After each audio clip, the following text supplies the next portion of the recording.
शुरुआत आज की बड़ी फिक्र से। उत्तराखंड के चमोली जिले में ग्लेशियर टूटने से बड़ी तबाही आई। आपदा की इस घड़ी में उत्तराखंड के साथ देश के 125 करोड़ लोग और भारत सरकार खड़ी है। हमारे जवान और सेना खड़ी हुई है। TV9 भारतवर्ष भी इस बड़ी आपदा में उत्तराखंड के लोगों के साथ है। लेकिन इस आपदा में अब तक का सबसे बड़ा अपडेट यह है कि ग्लेशियर टूटने से ऋषिगंगा पावर प्रोजेक्ट को काफी नुकसान हुआ है। ग्लेशियर टूटने से आया मलबा प्रोजेक्ट के टनल में फंस गया है। अच्छी बात यह है कि इस टनल में फंसे 17 लोगों को अभी तक निकाल लिया गया है। बाकी बचे लोगों के लिए रेस्क्यू ऑपरेशन अभी चल रहा है, जो कि रात भर चलेगा, नॉन स्टॉप। ऐसे में आगे बढ़ने से पहले हम आपको ग्राफिक्स के जरिए यह बताते हैं कि यह आपदा कैसे आई है। आइए आप मेरे साथ आपको दिखाते हैं कि इस आपदा के पीछे का कहानी क्या है, कैसे यह आपदा आई और कैसे इसका विकराल रूप होता चला गया। अब जरा यहां पर देखिए, हम जिस इलाके को आपको ग्राफिक्स के जरिए दिखा रहे हैं, ये चमोली का वही इलाका है जहां 7 साल बाद एक बार फिर कुदरत का कहर टूट पड़ा है। रविवार को इस तबाही की शुरुआत चमोली के रेडी गांव के पास हुई, जहां अचानक यहां ग्लेशियर टूटते ही ऋषिगंगा नदी का जलस्तर बढ़ने लग गया। ग्लेशियर का बेहिसाब पानी तबाही का सैलाब बनकर आगे बढ़ने लगा। इससे सबसे बड़ा नुकसान ऋषिगंगा पावर प्रोजेक्ट को हुआ। सैलाब की वजह से डैम की दीवारें टूट गई, एक गेट पूरा भरभरा के बह गया और देखते ही देखते मलबा टनल में भर गया। इस टनल में 150 से ज्यादा लोग फंस गए हैं। शायद यह आंकड़ा बढ़ भी सकता है। ये सभी लोग ऋषिगंगा पावर प्रोजेक्ट में काम कर रहे थे। अब हम आपको वीडियो और तस्वीरों के जरिए तबाही का मंजर दिखाते हैं, जिसमें साफ दिख रहा है कि ग्लेशियर फटने से उफान पर आई ऋषिगंगा नदी गांव और बांध को कैसे बहा ले गई। कौन गया?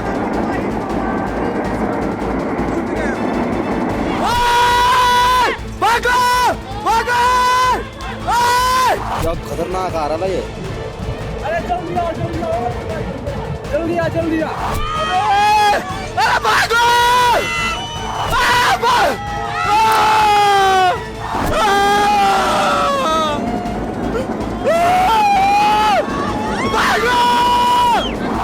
रविवार सुबह 10 बजे अचानक तेज धमाके जैसी आवाज से चमोली जिले की तपोवन घाटी दहल उठी।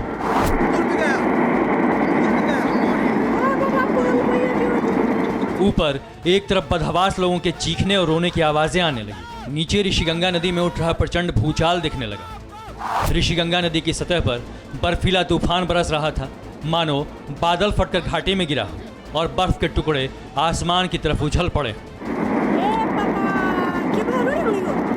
जल प्रलय की डराने वाली इन आवाजों के साथ सैलाब तांडव करने लगा।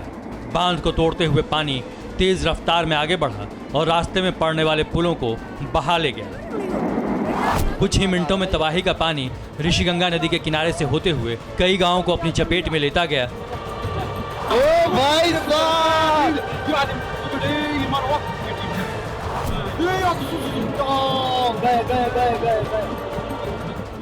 ये वो वक्त था जब लोग सुबह का नाश्ता कर चुके थे।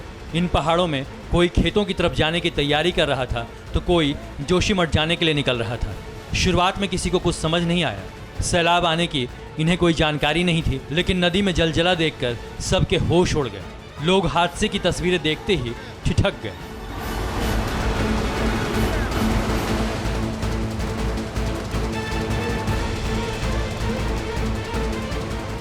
सैलाब इतना तेज था कि रास्ते में आने वाली चट्टानें, पेड़ और बड़े बोल्डर कई किलोमीटर नीचे ऋषिगंगा और धौलीगंगा नदियों के संगम तक पहुंच गए।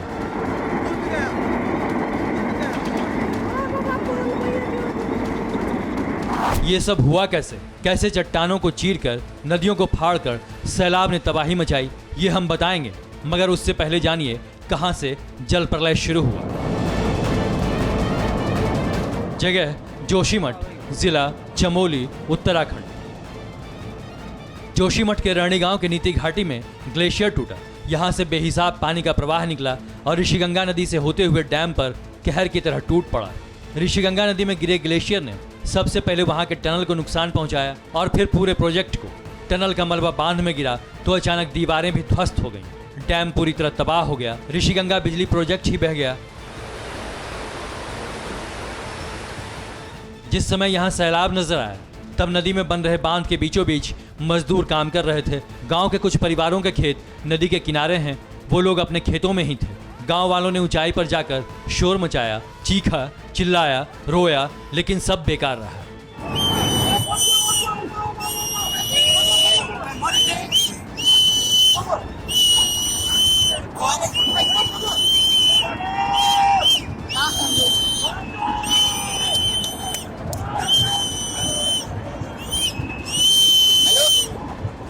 मैंने ऐसे देखा ये क्या हो रहा है ऐसे, तब तो यहीं तक आने लगे, पुल सीधे उछल के नीचे आने लगे, ये गाड़ी पे उछल गया। अब मैं ऐसे ऐसे जाना लगे, वहाँ गिर भी गया, मैं पैर निचल नहीं पाया। कौन गया?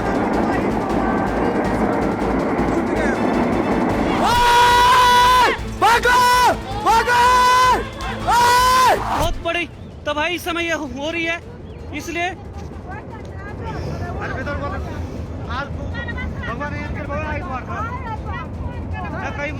आज संडे होने के कारण बहुत सारे पता नहीं चल पा रहा है कि लोग कोई टनल के अंदर शायद वो कर रहे हुए।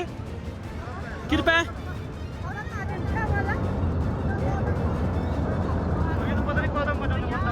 इसलिए जितने भी चमोली और कर्णप्रयाग जितने भी नदी किनारे लोग हैं वो करने में सुरक्षित स्थानों पर जाएं। लेकिन महज कुछ पल में ही सब कुछ खत्म हो गया। सब कुछ मतलब सब कुछ। न लोग बचे, न मंदिर, न शिवालय। नदी किनारे बना शिवालय और आराध्य काली देवी मंदिर भी सैलाब में बह गए।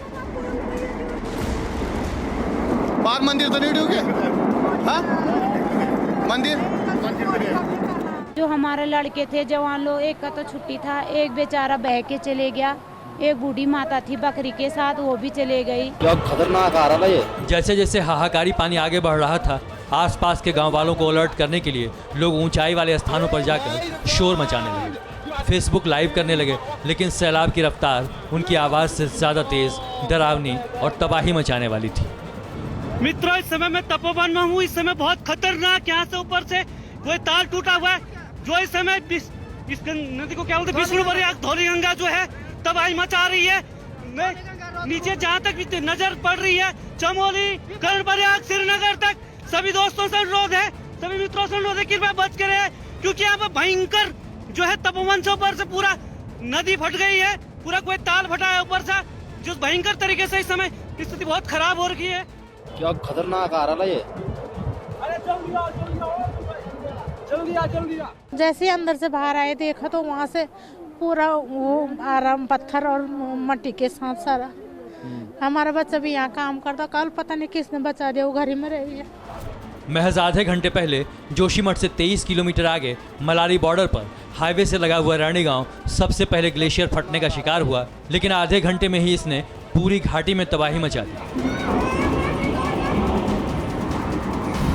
सैलाब में 5 झूला पुल समेत रानी गांव का मुख्य पुल भी बह गया। रैनी में 13.2 मेगावाट का ऋषिगंगा पावर प्रोजेक्ट मलबे में दब गया।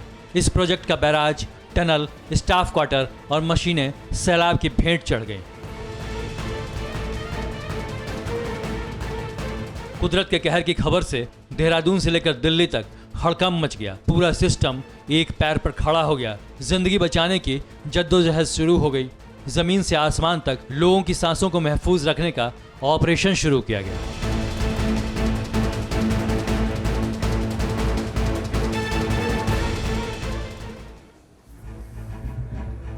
अब हम आपको दिखाते हैं रेड रेस टनल ग्राफिकली। ये टनल करीब करीब टी शेप में है, यानी कि कुछ इस तरीके से टी शेप। देखें आप, यहां पर दिख रहा है। एक तरफ ठीक 180 मीटर बाद एक पॉइंट बनता है और यहां से टनल के दूसरे हिस्से की शुरुआत होती है। ये जो आप यहां पर देख रहे हैं, जिसकी लंबाई 560 मीटर है। टनल के इसी हिस्से में आखिरी चरण का काम चल रहा था। खबरों के मुताबिक इसी टनल में लोग फंसे हुए हैं, जिन्हें निकालने के लिए रेस्क्यू ऑपरेशन चल रहा है।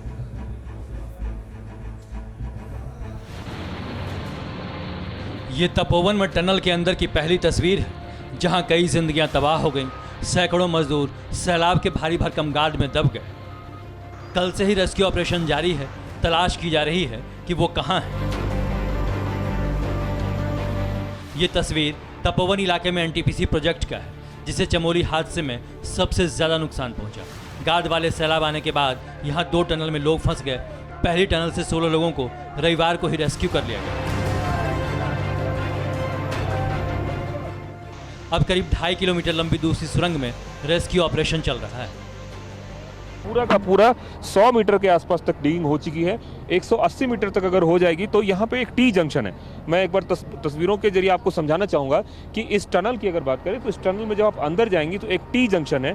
टी से अगर लेफ्ट जाएंगे तो बराज की तरफ चले जाएंगे, टी से राइट जाएंगे तो अगले 2 किलोमीटर तक चले जाएंगे। तो उस टी जंक्शन में इन लोगों को उम्मीद है कि वहाँ यदि अगर कोई ब्रेक थ्रू मिलता है तब जाके इनको इस बात की जानकारी मिल पाएगी कि एग्जैक्ट सिचुएशन है क्या। और इन सब के बीच अलग अलग जो है डिपार्टमेंट जो है अपना काम कर रही है। बताया जाता है कि एनटीपीसी की साइट पर 191 लोग मौजूद थे। शाम 4 बजे तक यहां से 27 लोग जिंदा बचे हैं। 11 शव निकाले जा चुके थे और 150 से ज्यादा लोग लापता बताए जा रहे हैं। और इन्हीं लापता लोगों में से कुछ के टनल में फंसे होने की आशंका है।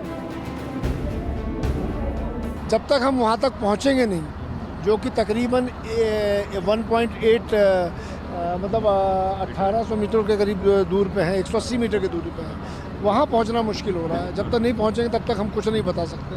बिकॉज हम जिसमें काम कर रहे हैं, it is what has been told to us. हमें ये बताया गया था, हम उसी एनोलॉजी पे काम कर रहे हैं कि लोग वहाँ पे काम कर रहे थे लिंक वाले उसमें। 2.5 किलोमीटर लंबी इस टनल के 100 मीटर हिस्से से मलबे हटा लिया गया है। यहाँ आईटीबीपी के 300 जवान रेस्क्यू में जुटे हैं। इनके अलावा एनडीआरएफ की टीम नाइट विजन कैमरे के साथ अलर्ट मोड में है और आर्मी की टीम भी दिन रात रेस्क्यू ऑपरेशन में जुटी है। उम्मीद जताई जा रही है कि 180 मीटर तक मलबा हटाए जाने के बाद कुछ और जिंदगियां बचाई जा सकेंगी। आज केंद्रीय ऊर्जा मंत्री आर.के. सिंह भी इस टनल के अंदर गए और हालात का जायजा लिया। हम गए तो वहाँ जहाँ काम कर रहे हैं वहाँ से 180 मीटर है, वहाँ से बेंड है, तो उसको पहुँचने में हमको तो लगता है 2 दिन लगेंगे। 2 दिन लगेंगे। हाँ। तो सर अभी तक हम लोग कितनी प्रगति कर पाए, कहाँ तक काम पहुँचा? अभी तक तो हम लोगों ने कितना मीटर कर दिया? 70 मीटर हमने कर दिया। तो आप सर जो लोग कितने लोग हो सकते हैं अंदर, जो फिगर्स आ रहा है 30-35, कुछ लोग 40 भी बोल रहे हैं, कुछ लोग ज़्यादा भी बोल रहे हैं? नहीं 34 जो लोग गए अंदर वो रजिस्टर्ड है। उनसे कोई कम्युनिकेशन अभी तक? ना कम्युनिकेशन। 2.5 किलोमीटर लंबी इस टनल में लोगों के अलावा कई और चीज़ें भी फंसी हैं। बताया जाता है कि 220 मीटर अंदर एक बोलेरो गाड़ी, 2 जेसीबी मशीन और एक क्रेन फंसी है। रेस्क्यू टीम को उम्मीद है कि सैलाब आने के समय शायद कुछ लोग टनल के अंदर उस गाड़ी में बचने के लिए बैठे होंगे। देखिए, यह हादसे के बाद आसमान से ली गई चमोली की तस्वीर है। चमोली की भयावह तस्वीर है। जहां तक नजर जाती है तबाही के निशान दिखते हैं, बर्बादी की कहानी दिखती है। हवाई सरिये के जरिए इसका पूरा अनुमान लगाया जा रहा है। चमोली हादसे में कुछ ग्रामीण और कुछ चरवाहे भी लापता हैं। डीजीपी के मुताबिक लगभग 202 लोगों के लापता होने की सूचना है। अलग अलग जगहों से 19 लोगों के शव बरामद किए गए हैं। चमोली प्रशासन ने आपदा में लापता हुए लोगों की लिस्ट भी जारी की है। इसमें करीब 119 लोगों के नाम हैं। चमोली में आपदा प्रभावित लोगों के लिए खाद्य आपूर्ति विभाग ने राशन की 1000 किट तैयार की है। इन्हें 19 गांवों में फंसे लोगों तक भेजा जा रहा है। आईटीबीपी के हेलीकॉप्टर गांव में राशन उतार रहे हैं और ह्यूमन चेन बनाकर लोगों तक रसद पहुंचा रहे हैं। राहत और बचाव कार्य के लिए चमोली के लता हेलीपैड का इस्तेमाल किया जा रहा है और लोगों को ज़रूरी सामान पहुंचाया जा रहा है। लोगों को मुसीबत से बाहर निकालने के लिए इंडियन एयरफोर्स का चिनूक हेलीकॉप्टर भी जोशीमठ पहुंच चुका है।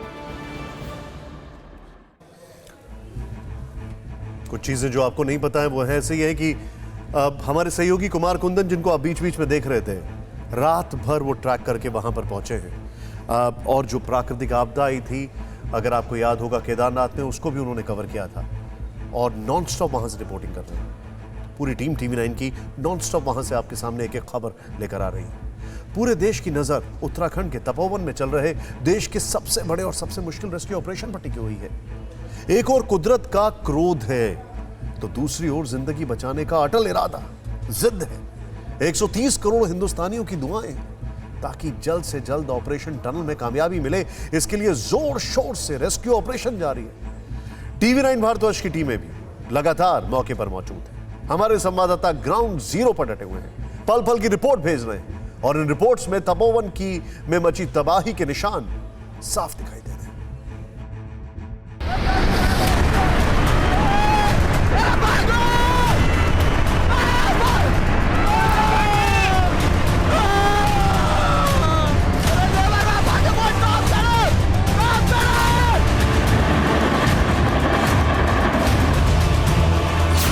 ये तस्वीरें उस विपदा की हैं जिसने 7.5 साल बाद देवभूमि में फिर त्राही त्राही मचा दी।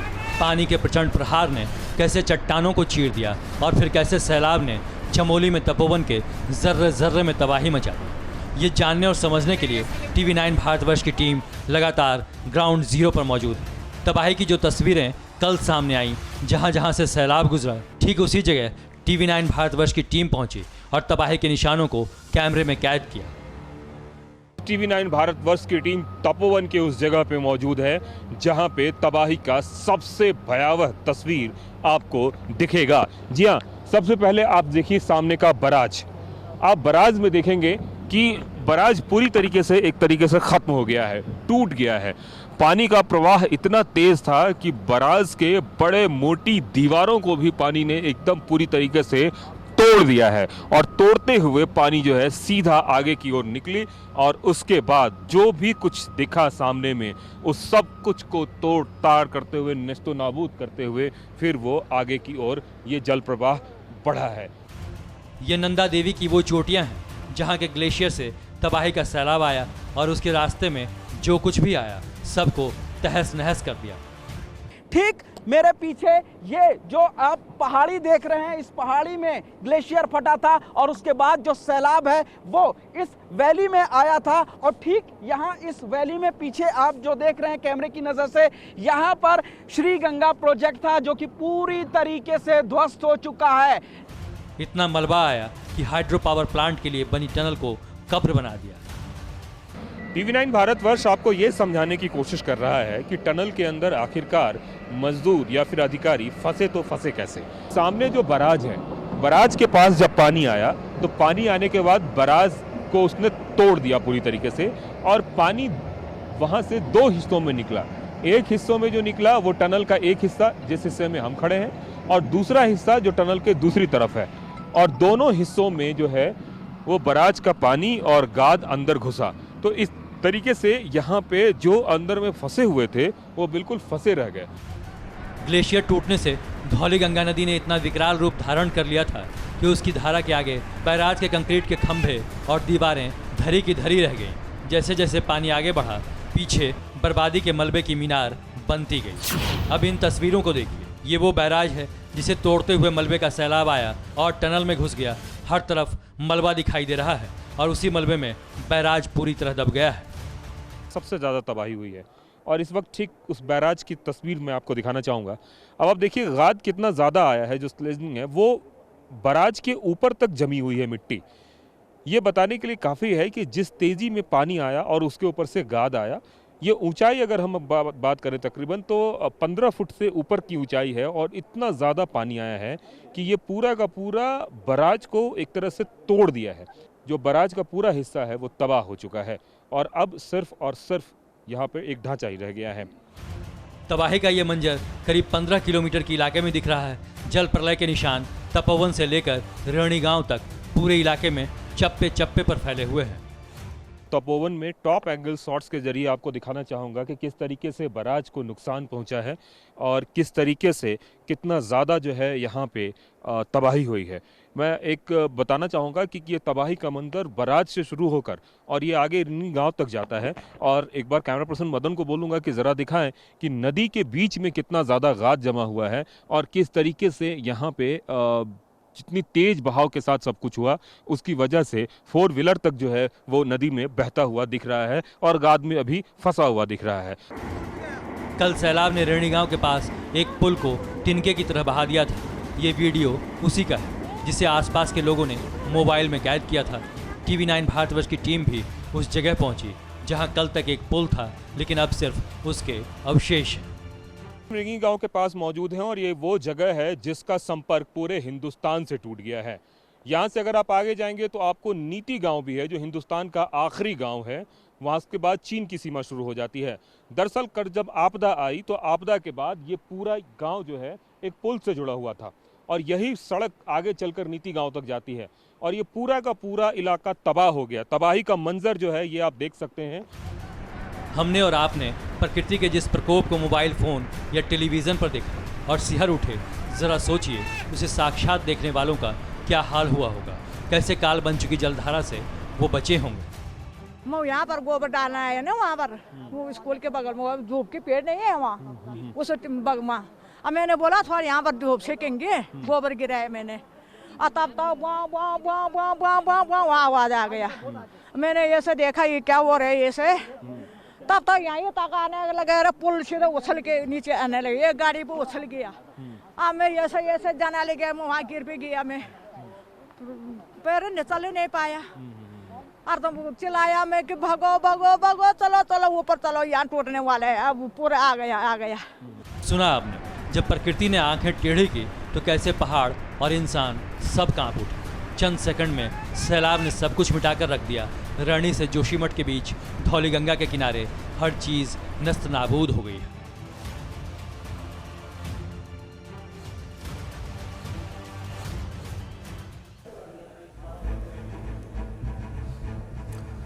दिक्कत यह है कि आपदा को लेकर हमारे देश में राजनीतिक या सामाजिक जागरूकता का घोर अभाव है। चुनावी घोषणा पत्रों में आमतौर पर आपदाओं का उतना ही जिक्र होता है जितना सिगरेट के डब्बे पर वैधानिक चेतावनी का। लेकिन हकीकत यह है कि कोई भी आपदा सामूहिक तौर पर पूरे देश के लिए बहुत बड़ा नुकसान होती है। विडंबना यह है कि बांधों को लेकर जो बहस होती है वो किसी नतीजे तक नहीं पहुंच पाती है।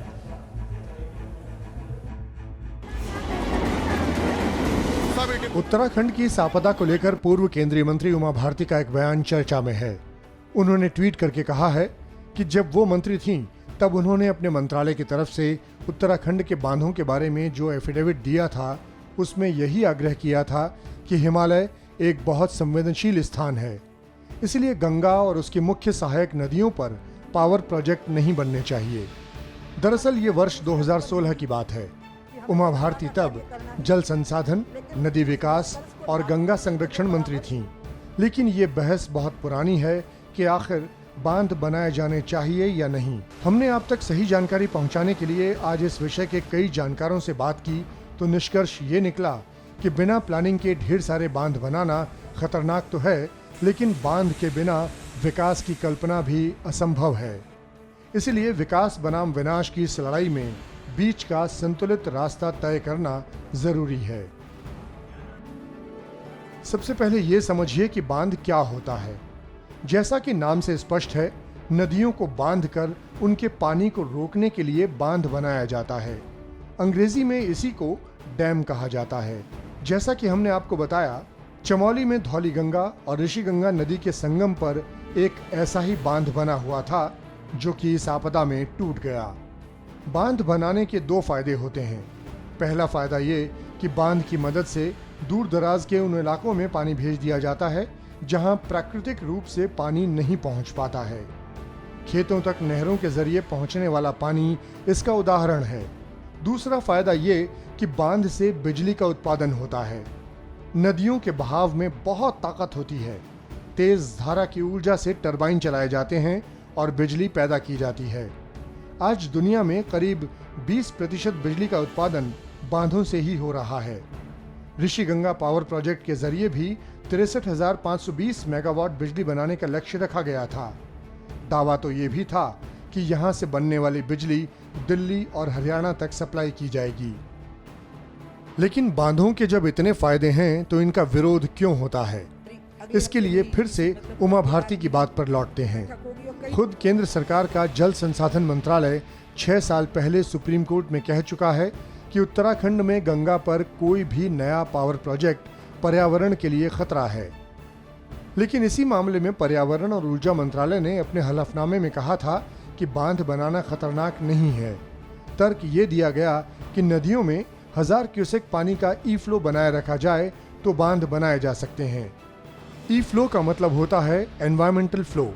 ये किसी नदी के बहाव के लिए जरूरी मानक होता है जिसका उल्लंघन नहीं किया जा सकता। जाहिर है हिमालय पर नदियों को बांधने से पहले विकास और विनाश के बीच की लकीर को ठीक से पहचानना जरूरी है। जो भी हम डेवलपमेंट करें, development should be with least destruction, और अच्छे तरह से स्टडी की जानी चाहिए क्या वहाँ ये डैम होने चाहिए, या ब्रिजेस भी बना रहे हैं तो उसकी हाइट कितनी होनी चाहिए, बिल्कुल एकदम सपाट नहीं बना दें क्योंकि लेवल तो बढ़ेगा, फ्लैश फ्लड आएगा, सडनली लेवल जो 40-50 फुट ऊपर भी जा सकता है। तो कहाँ पे बनाने हैं या टनल्स बनानी है, कैसा करना है, तो इसको बहुत सोच समझ के डेवलपमेंट करना है पहाड़ों में, खासकर हिमालय में जो कि बहुत ही संवेदनशील इलाका है। भारत दुनिया के उन देशों में है जो जलवायु से बहुत ज़्यादा प्रभावित होता है। ग्लोबल क्लाइमेट रिस्क इंडेक्स 2021 में हमारा देश 7वें नंबर पर है। जर्मन वॉच द्वारा जारी इंडेक्स के मुताबिक 2019 में जलवायु से जुड़ी आपदाओं के चलते भारत में 2267 लोगों की जान चली गई थी, जबकि करीब 5,01,659 करोड़ रुपए का आर्थिक नुकसान हुआ था। 3 वर्ष पहले 14 से भी ज़्यादा राज्यों में आई बाढ़ में 1,800 से भी ज़्यादा लोगों की मौत हो गई थी, जबकि 18 लाख से भी ज़्यादा लोगों को इसके चलते अपना घर बार छोड़ना पड़ा था। दिक्कत यह है कि तेजी से गर्म हो रही धरती का भारत की अर्थव्यवस्था पर भी बड़ा असर हो रहा है। इसे आंकड़ों से समझिए। नासा ने साल 2020 को दुनिया का सबसे गर्म वर्ष घोषित किया था। जाहिर है हमारी धरती बहुत तेजी से गर्म हो रही है। प्राकृतिक आपदाओं को इसी ग्लोबल वार्मिंग का नतीजा माना जा रहा है। एक रिपोर्ट के मुताबिक वर्ष 2020 में प्राकृतिक आपदा से 15,36,412 करोड़ रुपए का नुकसान हुआ, जबकि 2019 में ये नुकसान करीब 12,14,498 करोड़ रुपए का था। यानी ये नुकसान बढ़ता ही जा रहा है। इसके बाद अब फिक्र किसानों की। किसान आंदोलन के 75वें दिन आज प्रधानमंत्री मोदी ने इस मुद्दे पर सियासत करने वालों, आग लगाने वालों सबको गिन गिन कर जवाब दिया। दरअसल आज प्रधानमंत्री राज्यसभा में दिल की बात कह रहे थे, लेकिन करीब सवा घंटे तक उनके संबोधन में निशाने पर रहे किसान आंदोलन को लेकर एजेंडा चलाने वाले और प्रोपेगेंडा फैलाने वाले लोग। अवसर तेरे लिए खड़ा है, अवसर तेरे लिए खड़ा है, फिर भी तू चुपचाप पड़ा है। अवसर तेरे लिए खड़ा है, फिर भी तू चुपचाप पड़ा है। तेरा कर्म क्षेत्र बड़ा है, तेरा कर्म क्षेत्र बड़ा है, पल पल है अनमोल, पल पल है अनमोल। अरे भारत उठ, अरे भारत उठ, आंखें खोल। जुबान पर राष्ट्रभक्ति के बोल और दिल में राष्ट्र सेवा का भाव। देश के प्रधान ने जब 75 मिनट और 50 सेकंड तक राज्यसभा को संबोधित किया तो मैसेज आंदोलनकारी किसानों को भी मिला और किसानों के कंधे पर रखकर बंदूक चलाकर सियासत करने वालों को भी। किसान आंदोलन के 75वें दिन 75 मिनट की स्पीच में प्रधानमंत्री ने ये सीधे तो नहीं कहा, लेकिन उनके तथ्य और आंकड़ों के जरिए ये साफ हो गया कि पिछले 2.5 महीने से चल रहा आंदोलन गरीब किसानों का नहीं बल्कि अमीर किसानों का है। इसके लिए पीएम मोदी ने सदन में किसानों के मसीहा चौधरी चरण सिंह के कथन को पढ़कर सुनाया और इसकी तुलना आज के छोटे और मझोले किसानों के हालात से की। ऐसे किसान जिनके पास 1 हेक्टेयर से भी कम जमीन होती है, 1971 में वे 51% थे, आज 68% हो चुके हैं। यानी देश में ऐसे किसानों की संख्या बढ़ रही है जिनके पास बहुत थोड़ी सी जमीन है। आज लघु और सीमांत किसानों की मिलाएं तो 86% किसान, ज्यादा किसान के पास 2 हेक्टेयर से भी कम जमीन है और ऐसे किसानों की संख्या 12 करोड़ है। क्या इन 12 करोड़ किसानों के प्रति हमारी कोई जिम्मेवारी नहीं है? क्या देश की कोई जिम्मेवारी नहीं है? क्या हमने कभी हमारी योजनाओं के केंद्र में इन 12 करोड़ किसानों को रखना पड़ेगा कि नहीं रखना पड़ेगा? ये सवाल का जवाब चौधरी चरण सिंह जी हमारे लिए छोड़ करके गए हैं। हमें जवाब को ढूंढना होगा। आज किसान आंदोलन सबसे ज्वलंत मुद्दा है। इसीलिए मोदी जब आज राज्यसभा में राष्ट्रपति के अभिभाषण पर बोलने आए तो विरोधियों को इतिहास के पुराने पन्ने पलटकर सुनाए। कहा, पुरानी सरकारें भी पुराने कृषि कानून में बदलाव चाहती थी, लेकिन जब मोदी ने कर दिखाया तो सबने यू टर्न ले लिया। छोटे किसानों की परेशानियों से हर कोई परिचित है। समय समय पर उनके सशक्तिकरण की मांग भी उठी है। हमारे आदरणीय शरद पवार जी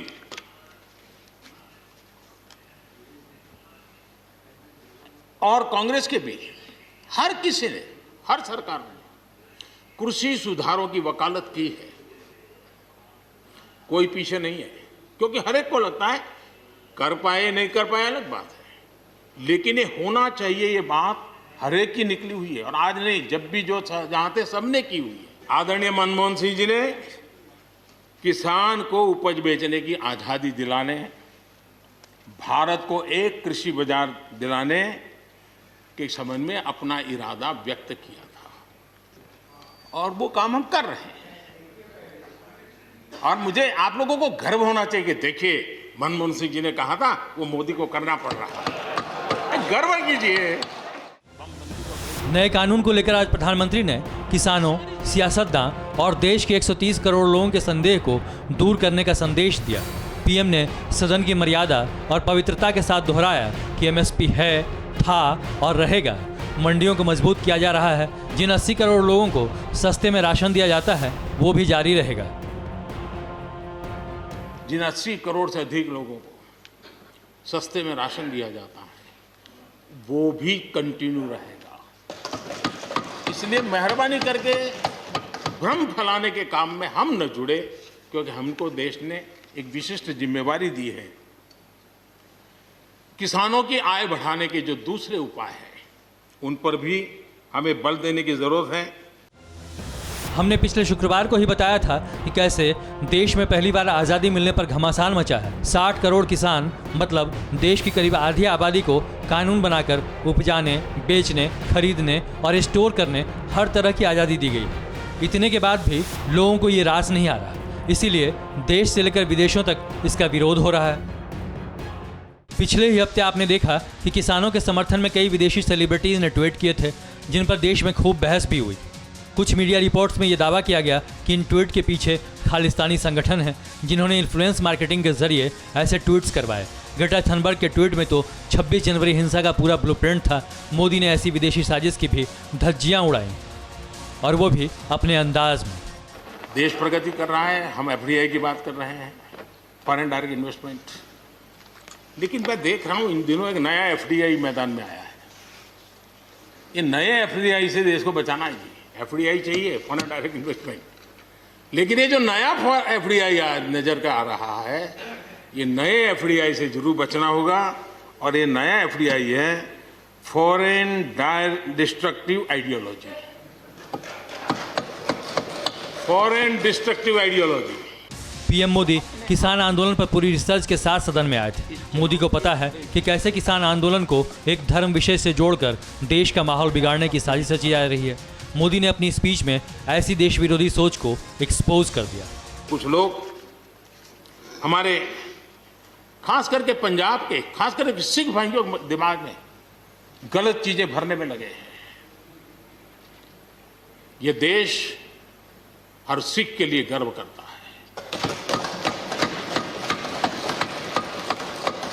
देश के लिए क्या कुछ नहीं किया है इन्होंने, उनका जितना हम आदर करें उतना कम है। गुरुओं की महान परंपरा को, और मेरा भाग्य रहा है मुझे पंजाब की रोटी खाने का अवसर मिला है। मैं जिंदगी में बहुत महत्वपूर्ण वर्ष पंजाब में बिताए हैं। आंदोलन की आग के बीच सरकार कई बार ये साफ कर चुकी है कि वो कृषि कानून वापस नहीं लेगी, लेकिन वो संशोधन करने को तैयार है। मोदी ने आज इस बात को फिर दोहराया, कहा कि ये कानून किसानों के हित में है और ये वक्त सबको साथ लेकर कामयाबी की बुलंदी छूने का है। विपक्ष को भी इसमें साथ देना चाहिए। आंदोलनकारियों को समझाते हुए हमने देश को आगे ले जाना होगा। हो सकता है कि शायद आज नहीं तो कल जो भी यहाँ होगा, किसी न किसी को ये काम करना ही पड़ेगा। आज मैंने किया है, गालियाँ मेरे खाते में जाने दो, लेकिन इस अच्छा करने में आप जुड़ जाओ। बुरा हो मेरे खाते में, अच्छा हो आपके खाते में, आओ मिलकर के चले। गंभीर मुद्दों पर सरकार का रुख स्पष्ट करने वाले प्रधानमंत्री ने सदन को खूब हंसाया। मोदी आज पूरे रंग में थे। उन्होंने मजाक मजाक में पूरे विपक्ष की क्लास ली। मोदी के लपेटे में कांग्रेस के सीनियर लीडर गुलाम नबी आजाद भी आए।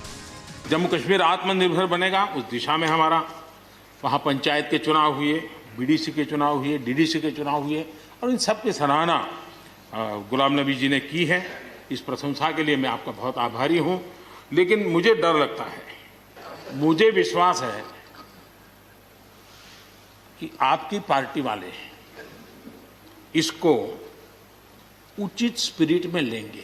गलती से G23 की राय मान करके कुछ उल्टा न कर दे। मोदी ने ज्यों ही G23 का जिक्र किया, पूरा सदन ठहाकों से गूंज उठा। मोदी ने यह शब्द एक खास मकसद से बोला था। दरअसल G23 बोलकर मोदी उन 23 कांग्रेसी नेताओं का जिक्र कर रहे थे जिन्होंने पिछले साल सोनिया गांधी को चिट्ठी लिखकर पार्टी के तौर तरीके और कार्यशैली को बदलने की मांग की थी।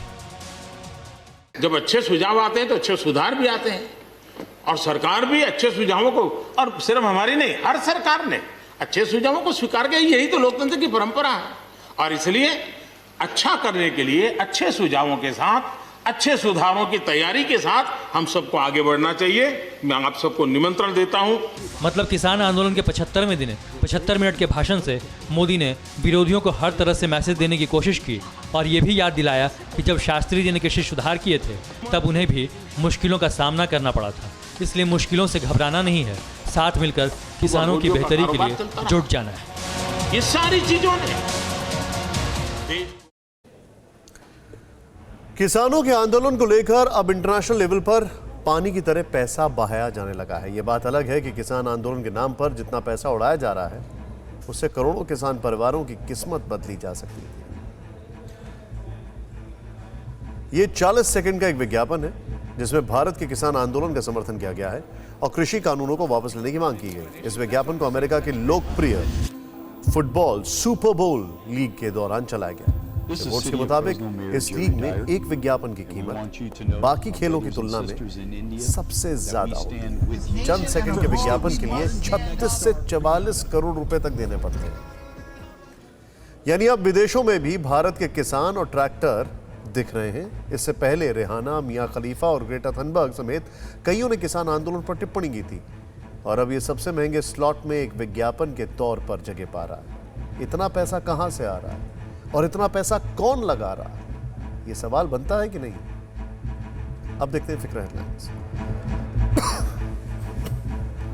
चमोली आपदा के बाद एक्टिव मोड में उत्तराखंड सीएम त्रिवेंद्र सिंह रावत तपोवन टनल में राहत बचाव कार्यों का लिया जायजा। आपदा प्रभावित क्षेत्र में ही गुजारेंगे रात। तपोवन टनल में फंसे लोगों को निकालने के लिए रेस्क्यू ऑपरेशन जारी। अब तक 26 लोगों की मौत, 50 लोगों के टनल में फंसे होने की आशंका। चमोली आपदा पर पीएम मोदी ने उत्तराखंड के सांसदों के साथ की बैठक। केंद्र से मदद का दिया भरोसा। अमित शाह और नड्डा भी रहे मौजूद। लोकसभा की कार्यवाही में गतिरोध खत्म। विपक्ष ने राजनाथ सिंह की अपील मानी। हंगामे की वजह से बार बार स्थगित हो रही थी संसद। महाराष्ट्र सरकार के फैसले पर सियासी घमासान। देवेंद्र फडणवीस बोले, ट्वीट की जांच का आदेश भारत रत्नों का अपमान।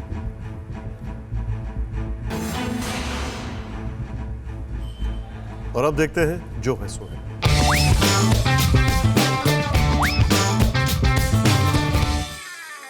दिल की बात कह दी आज पीएम ने। आंदोलन जीवी, श्रमजीवी, बुद्धिजीवी, आंदोलन जीवी, परजीवी, ये कोई भी आंदोलन हो नजर जरूर आ जाते हैं, कभी सामने कभी पीछे। इनको धरना जीवी भी कह सकते हैं। साथ ही हम लड़ेंगे उदास दिनों के लिए, पास की कविता। इनकी जो कविता है उसकी लाइन है, हम लड़ेंगे सिर्फ लड़ने के लिए। मजे की बात यह है कि इनका कोई विजिटिंग कार्ड या वेबसाइट नहीं है, पर सारे धरना पसंद लोग जानते हैं कि ये अनकंडीशनल सपोर्टर्स कहां मिलेंगे। कुछ जगह तो पूरी यूनिवर्सिटी और पूरे गांव आंदोलन जीवियों से भरे हुए हैं। आंसू गैस के गोले, लाठी से निपटने की इनकी खास ट्रेनिंग होती है। पुलिस बैरिकेडिंग को धकियाने से लेकर टाप जाने और उस पर खड़े होकर चिल्लाने का इनका अभ्यास होता है। इसमें भी दो कैटेगरीज होती हैं। एक तो उन लोगों की जिन्हें लगता है कि बड़े नेता का जन्म आंदोलन के गर्भ से होता है, लिहाजा एक दिन उनका टाइम भी आ सकता है।